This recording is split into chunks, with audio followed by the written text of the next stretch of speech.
आपण महादेवाच्या मंदिरात पोहोचलोय. दर्शन घेऊया आणि मग पुढे जाऊया, कारण की टाइम खूप कमी राहिलेला आहे. फक्त 10 मिनिट राहिलेले आहेत.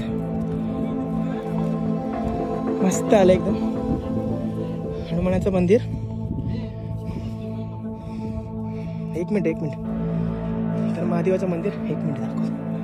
बघू शकता पुरातन काली ही पिंडी आहे, शंकराची पिंडी आहे.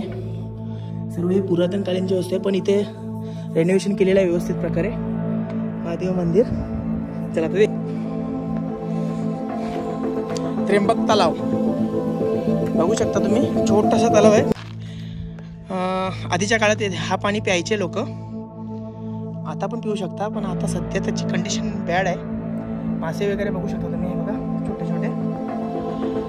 तर आतापर्यंत बघितलेला सर्वात असा व्यवस्थित ठेवलेला किल्ला, म्हणजे अजूनपर्यंत डिझायनिंग बघू शकता तुम्ही तशी आहे.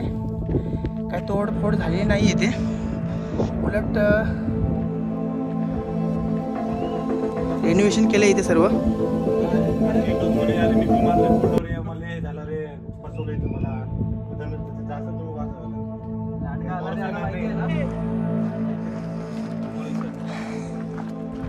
खूप चांगला असा एक्सपिरियन्स या किल्ल्यावर